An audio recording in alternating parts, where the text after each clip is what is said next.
পতিত পাবন গৌর হরি, যিনি পতিত উদ্ধার করবেন বলে নিজে পতিত পাবনের নাম ধরে আজ থেকে প্রায় 538 থেকে 39 বছর আগে ভাগ্যবান জগন্নাথ মিশ্রের ঘরে ভাগ্যবতী শশীগড় সিন্ধু মাঝে আমার চৈতন্য মহাপ্রভু অবতীর্ণ হলেন। কেহ যদি বলে মা গৌর হরি আমার অবতার হয়ে এসেছে, তবে আমার গৌর হরিকে বড় ছোট করা। এবার তিনি অবতার নয়, এবার তিনি অবতীর্ণ হলেন।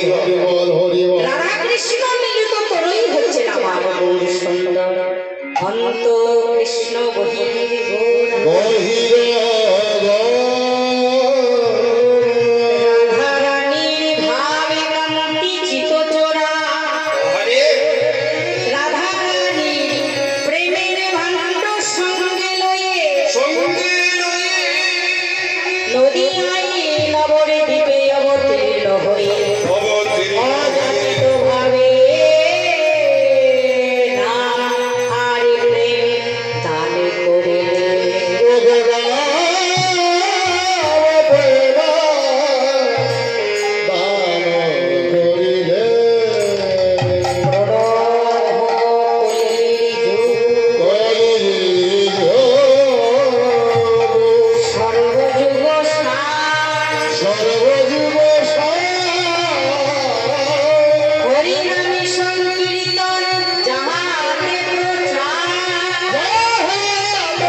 চার যুগে ভগবান এসেছে, সত্য তেতা তাপর কলি।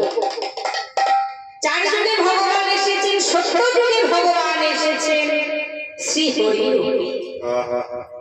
এই ভগবানকে পাওয়ার জন্য জীবের মতো কষ্ট করতে হয়েছে। গাছের ডালে পা বেঁধে মাথা মাটির দিকে দিয়ে দিনের পর দিন, মাসের পর মাস, বছরের পর বছর ধ্যান ধারণা করেছে শুধুমাত্র আমার ভগবানকে পাবে। সত্য গেল, তেতাই এলো। তেতা যুগেও ভগবান এসেছেন শ্রী রামচন্দ্র রূপে। এই ভগবানকে পাওয়ার জন্য জীবের অনেক কষ্ট করতে হয়েছে।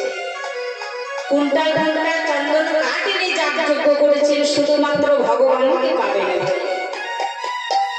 তেতা গেল, তারপর এলো, তারপরেও ভগবান এসেছেন শ্রীকৃষ্ণ রূপে। এই ভগবানকে পাওয়ার জন্য জীবের কষ্ট করতে হয়েছে। পুজো অর্চনা উপবাস এত কষ্ট করেছে, কিন্তু তারপরে শেষ কল্কি অবতারে কলিযুগ আগত।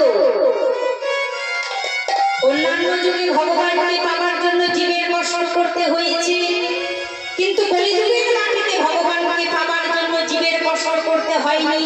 ভগবান নিজেই কষ্ট করেছে। কেন? সংকীর্তন কপি তারা। সংকীর্তনের পিতামাতা কি গো মায়েরা? সংকীর্তনের পিতামাতা হচ্ছে আমার চৈতন্য মহাপ্রভু। সংকীর্তনের পিতামাতা হয়ে বলি হলো জীবের দ্বারে এসে দাঁড়ালেন। ওহে বলি কত যে অভিমানের মঞ্চ পড়ে ইয়ারি বসে থাকিস না, আরে বসে থাকিস না, মাথায় দিয়ে ইয়ারি ঘুমিয়ে থাকিস না, আরে ঘুমিয়ে থাকিস না। একটি বাড়ি মেতে আয়, একটি বাড়ি মেতে আয়, কোথায়? তোরাই নামেতে